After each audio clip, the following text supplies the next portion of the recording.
since mga kabatanunan or kabataan ang atong gisgutan, akong klarohon, pinaagi sa to ang program manager sa Youth and Development Program sa City.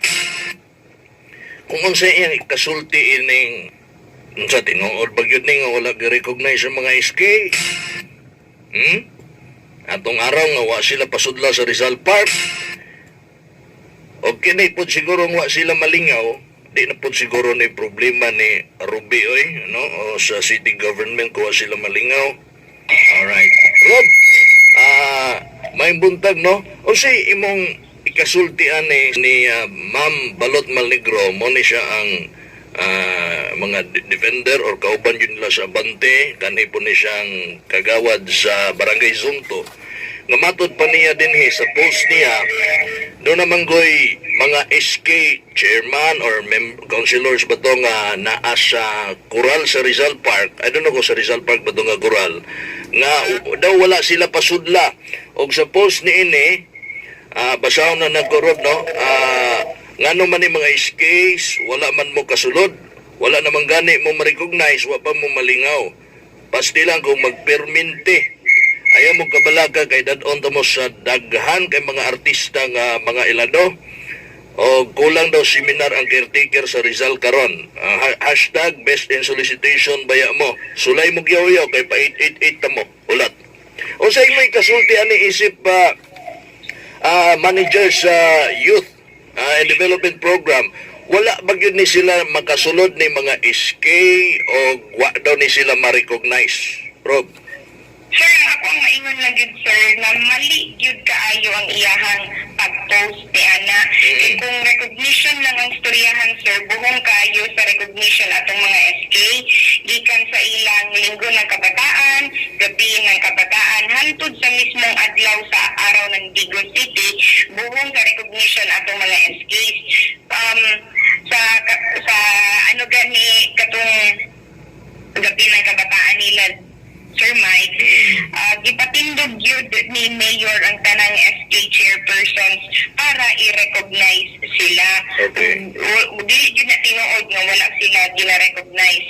Ug sa issue nga kanang wala sila nakasulod sa VIP, siguro, Sir Mike, late sila naabot.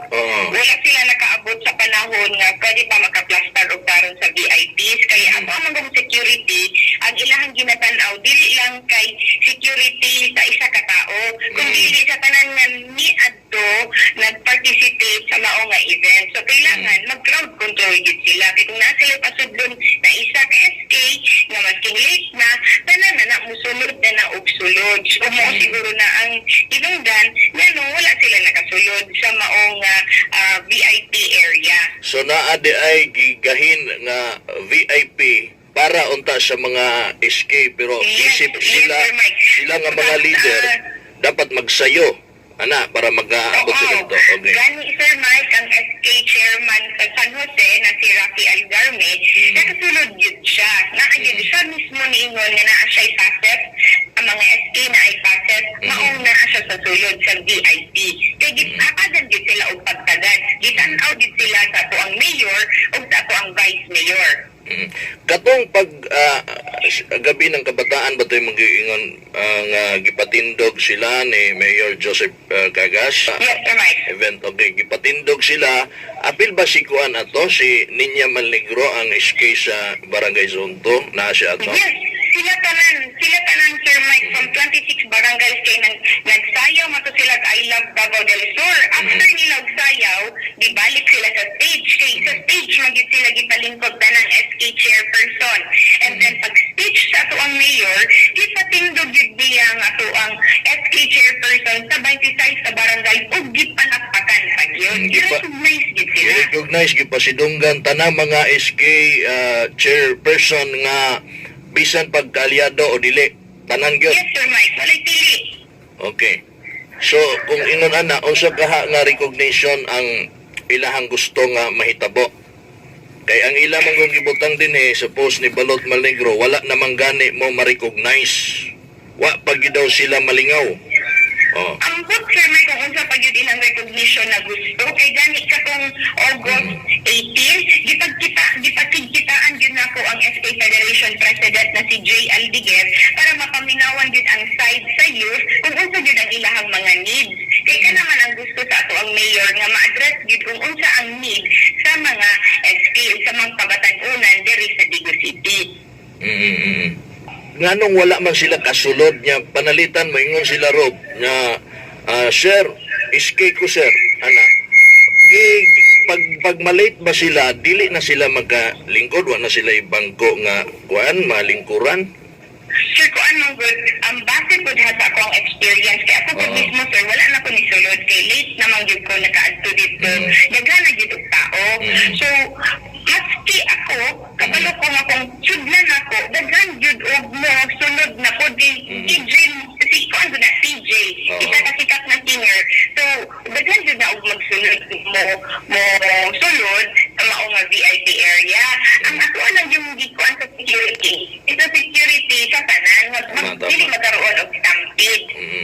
Di na lang ko na to gamiton ang unsay naa na to kay parihata ingana po ko ano lang po ko ni sulod.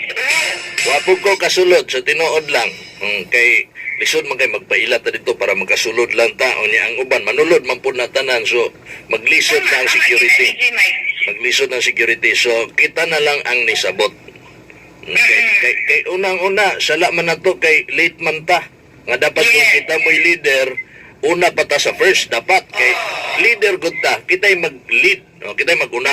Tama yun na. Kaya kung kasud na nila, unya, niingon na sila sa ubang tao nga bawal na musulod, di ba unfair po sa uban, nga mas dugay pa nga nagpila dito sa ilaha nga sila makasulod na gayon. That's right. So, mensahe nimo sa mga kuan na lang, Rob, no? Mensahe nimo aning mga SK members.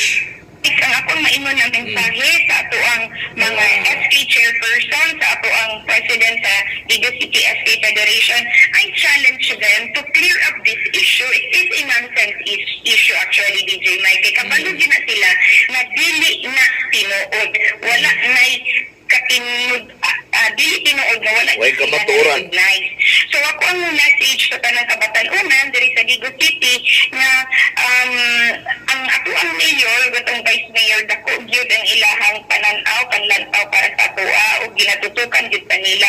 So dako akong pasalamat sa ato ang mayor, Joseph Cagas Cogban, si vice mayor Juari Banya, sa ilang walay hunong na pagsuporta sa mga kalihukan sa kabatan-unan sa 26 ka barangay diri sa Digo City. Ma'am, Rob, nakay mensahe kang kay appeal man ko dito sa picture nga gipost ni Balot Malnegro kanhi kagawad na iyahang pamangkin siguro niya SK chairperson sa Barangay Sunto Ninya Malnegro na kay mensahe siya para ani nga isyu kay siya may nakabalo kung giunsa siya pagtratar sila pagtratar sa administrasyon.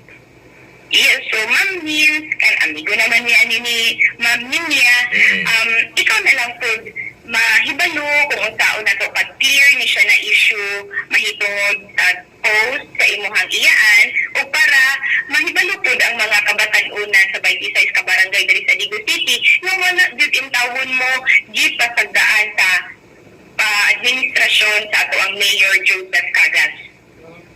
So kung klarohon lang Ma'am Ruby no so mali gyud para sa imuha ang post ni Balot Malnegro nga wala ma-recognize o wala gyud makasulod o wa pasudla ang mga SK nga nasa picture mali gyud. Yes, mali gyud Sir Mike. I will stand gyud sa kanang comment nako nga mali gyud na iyang i-post ko siya. Mali ko siya nga post. Mali nga wala ma-recognize. Okay. Yes.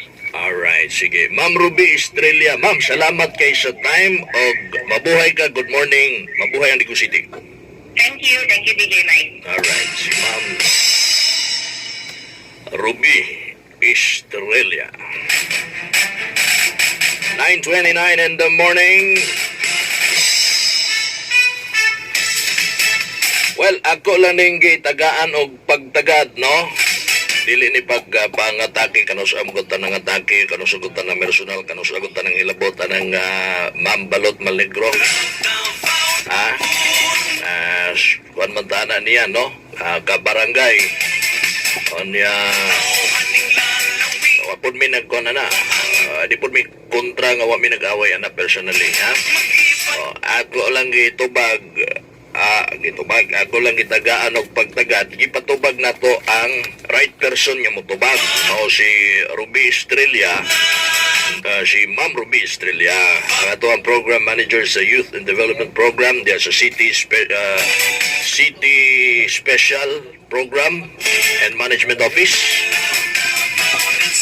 Kaya kundiin iyahag yung gibarugan dili tinuod ang gipost ni Balot Malnegro nga wala ma-recognize sa mga SK. Nga gani gikan pa sa pinaka una no. Dili kay kausa lang apan kadaghan nga higayon. Gabi ng kabataan ang sa nga mga aktibidades kalabot sa mga youth. Nasayod na mismong naa sa mga litrato nga naggunit sa kining oral nga kunohay ang dating wa sila pasudlaw, wa sila ma-recognize based sa post ni Balot Maligro. Ipaklaro ni Ma'am Ruby Estrella nga dili na tinuod ma'am nga wala ma-recognize gani gipatindog na sila ni Mayor Joseph Caga sa stage niya sa Rizal Park. Gipalakpakan, gi-recognize, gipasalamatan ang tanang mga SK chairperson o mga SK councilors. Atol sa selebrasyon, inline selebrasyon sa 19th araw ng Digo City, nga walay pili. Gani na nakasunod po yung mga SK base sa ingon ni Ma'am Ruby nga SK chairperson nga dili ka aliado nga barangay sa mga kagas na nakasulod. Para sa akong komentaryo ni ini mga igala, kung wa man kasulod ng naa sa picture, dili na nabot pasabot nga wa sila pasudla og toyo, gitsapira sila, wa sila gi-recognize. Di ba? O, na mga rason. Siguro late sila. Di ba? Ako, wa gyud ko kasulod sa tinuod lang.